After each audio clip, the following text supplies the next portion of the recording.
Hi everyone, इस video में हम लोग टाइट्रेशन को डिस्कस करने जा रहे हैं। तो सबसे पहले समझिए कि टाइट्रेशन की रिक्वायरमेंट क्यों होती है, टाइट्रेशन हम लोग क्यों करते हैं। टाइट्रेशन की रिक्वायरमेंट उस समय होगी, मान लीजिए कि हमारे पास इसके अंदर HCl सॉल्यूशन है, ठीक है ना। ये फ्लास्क है और इसमें हमारे पास HCl सॉल्यूशन है।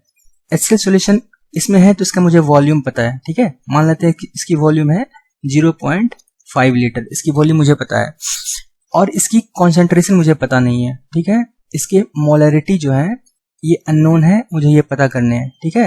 ये हमें क्या है, अननोन है और इसकी मोलरिटी मुझे पता करना है।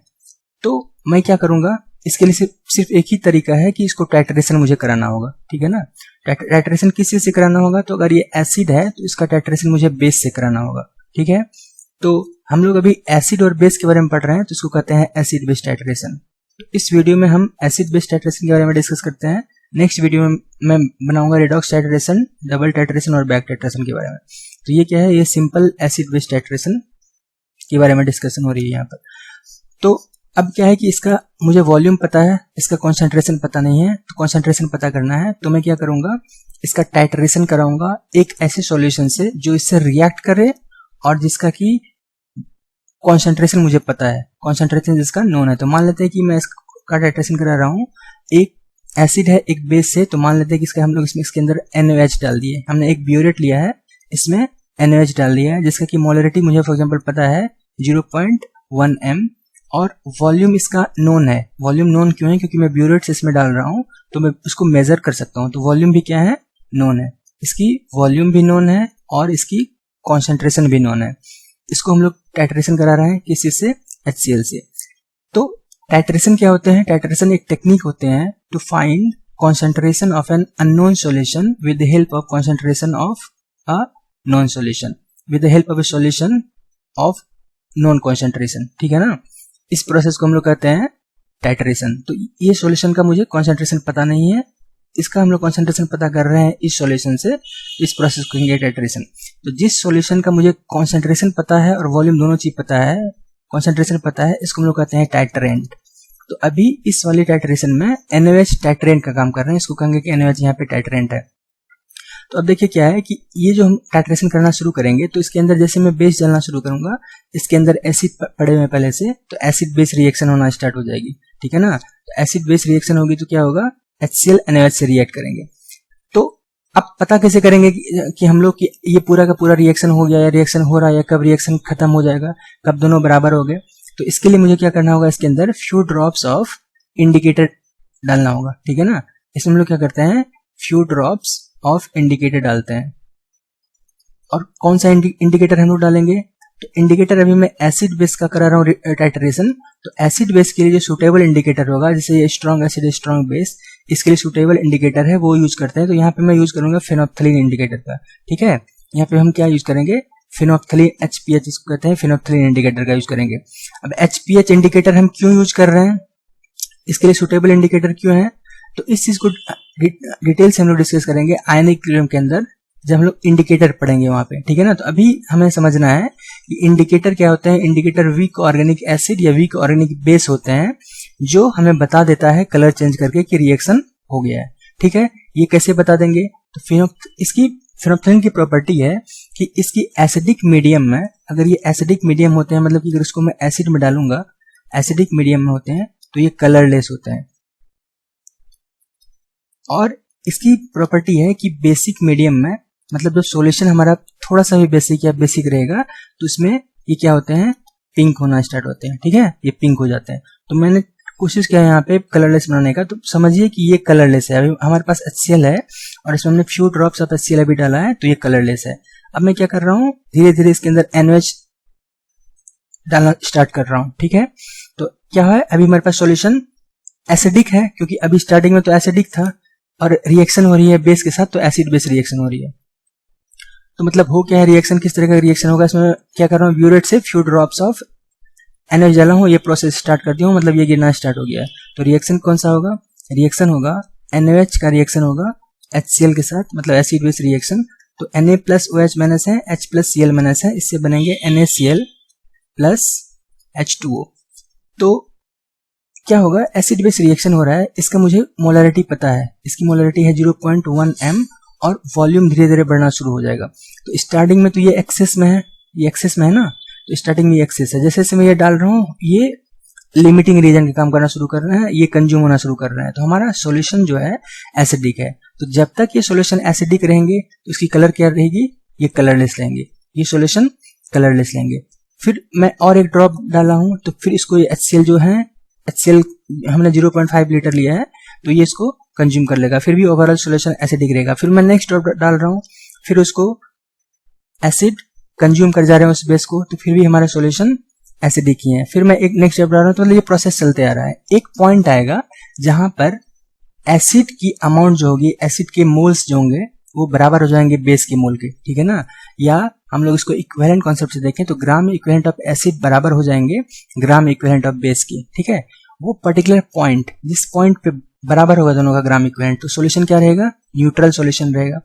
न्यूट्रल सॉल्यूशन के बाद जैसे कि एडिशनल 1 ड्रॉप इसमें गिरेगा, ठीक है ना। जब सॉल्यूशन क्या हो गए, न्यूट्रल हो गए, और न्यूट्रल के बाद एक और ड्रॉप गिरा, तो सॉल्यूशन क्या हो जाएंगे, उस समय बेसिक हो जाएंगे, क्योंकि इसकी ग्राम इक्विवेलेंट इसके ग्राम इक्विवेलेंट बराबर हो गए, तो ये दोनों क्या हो जाएंगे, 0-0 हो जाएंगे, ये भी 0 हो जाएंगे, ये 0 हो जाएंगे, तो दोनों की ग्राम इक्विवेलेंट बराबर हो जाएगी।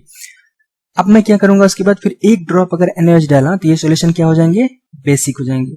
बेसिक जैसे ही सॉल्यूशन हुए, मतलब ये वाला सिचुएशन हो जाएगा, इसका वॉल्यूम बढ़ गया, और इसमें एक ड्रॉप जैसे ही NaOH बढ़ा, ये बेसिक हो जाएगा। तो फिनोप्थलीन की क्या प्रॉपर्टी है, फिनोप्थलीन की प्रॉपर्टी है कि जैसे ही सॉल्यूशन बेसिक मीडियम में हुआ, जैसे ही सॉल्यूशन बेसिक हुए, तो ये पिंक हो जाता है, पिंक होना स्टार्ट हो जाता है, मतलब ये पिंक हो गए। तो अभी वाली सिचुएशन क्या होगी, इस वाले सिचुएशन में एसिड बेस की अमाउंट बराबर है, ठीक है ना, दोनों की ग्राम इक्विवेलेंट बराबर है, लेकिन एक ड्रॉप थोड़ा सा ज्यादा है इसके अंदर बेस, ठीक है। तो हम लोग मानते हैं कि दोनों की अमाउंट बराबर है। तो फिर मैं क्या करूंगा, ब्यूरेट को बंद कर दूंगा, इससे ड्रॉप करना, बेस को बंद कर दूंगा।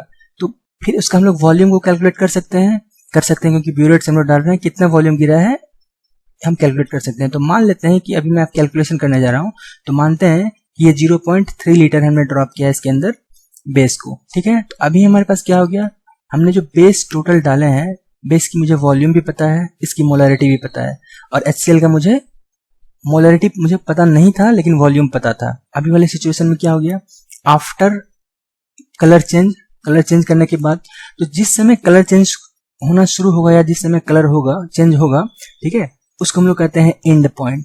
तो एंड पॉइंट क्या होते हैं, जहां पे कलर चेंज होना स्टार्ट होता है, where colour change takes place, ठीक है ना। पॉइंट जहां पे कि कलर चेंज होते हैं, उस पॉइंट को हम लोग क्या कहते हैं, उस टाइम को हम लोग कहेंगे एंड पॉइंट, ठीक है। तो एंड पॉइंट पे से कलर चेंज होना शुरू होगा, उसको हम लोग कहेंगे एंड पॉइंट, और वहां पर क्या होंगे, दोनों के अमाउंट बराबर हो जाएगी। तो इसके अमाउंट NaOH की हम लोग कैसे फाइंड करेंगे, इसकी कॉन्सेंट्रेशन 0.1 है, तो हमने माना कि 0.3 लीटर डालने के बाद ये कलर चेंज होना स्टार्ट हो गया, मतलब कि हमने इसके इतने अमाउंट डाले हैं, मतलब इतने रिएक्ट किए हैं। एसिड कितने रिएक्ट किए हैं, तो 0.5 लीटर रिएक्ट किए हैं, लेकिन इसकी मोलरिटी जो है मुझे पता नहीं है।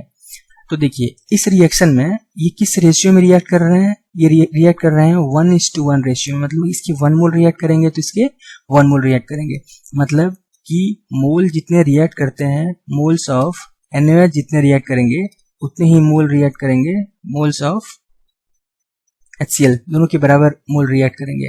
इसके मोल कैसे हम लोग फाइंड करेंगे, कितने मोल रिएक्ट किए, तो हम लोग जानते हैं कि मोलरिटी का फॉर्मूला होता है number of moles by volume. इसका मतलब नंबर ऑफ मोल्स हम लोग कैसे निकालते हैं, मोलरिटी इनटू वॉल्यूम। तो इसकी मोलरिटी को वॉल्यूम से मल्टीप्लाई कर देंगे तो कितने मोल रिएक्ट किए पता चल जाएगा। मोलरिटी है 0.1 m, और वॉल्यूम कितने हैं 0.3, मल्टीप्लाई कर दिया। इसके कितने मोल रिएक्ट किए, तो इसकी मोलरिटी HCl की, तो ये हमें फाइंड करना है, इसको मैं m ही लिखता हूँ, इनटू इसका वॉल्यूम 0.5। तो इस वाले एक्सप्रेशन से हम लोग m फाइंड कर लेंगे, सिर्फ m अननोन है तो हमने m फाइंड कर लिया।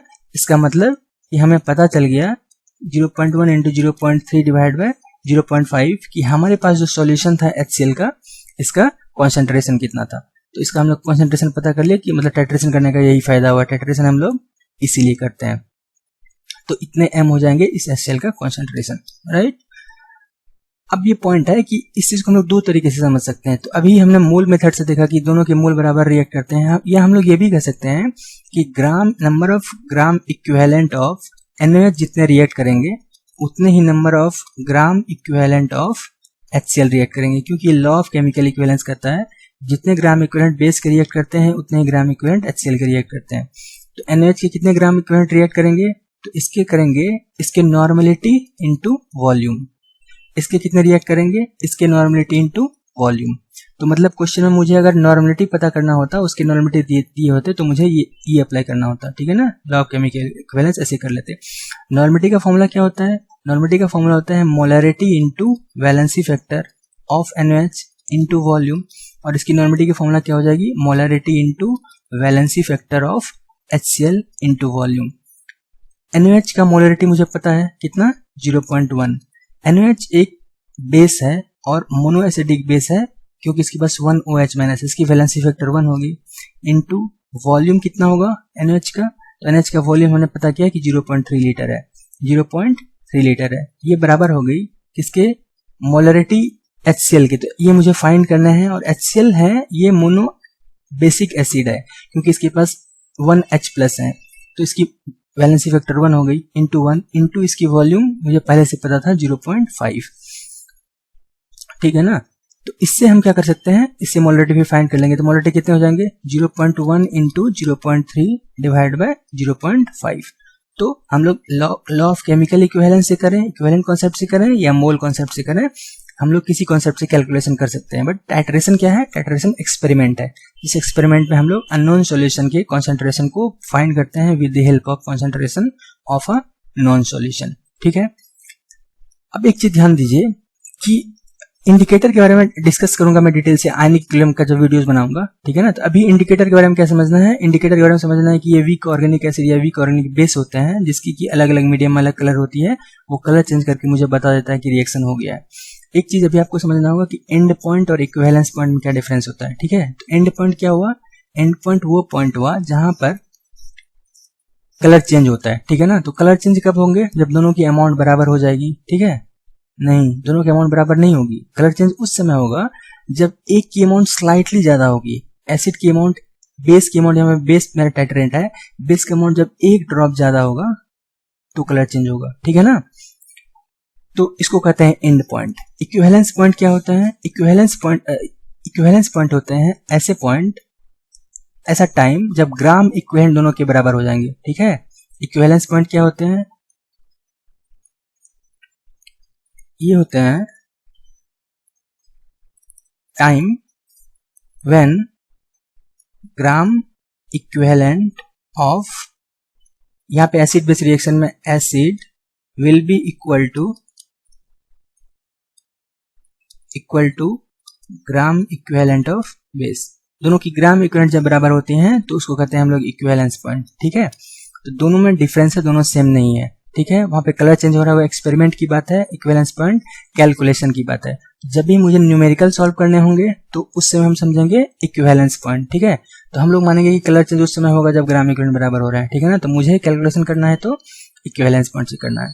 तो ये हो गई एसिड बेस टाइट्रेशन का प्रोसेस। अब इस पे आप न्यूमेरिकल सॉल्व कर सकते हैं, इस चीज को समझना जरूरी था कि ये क्या है।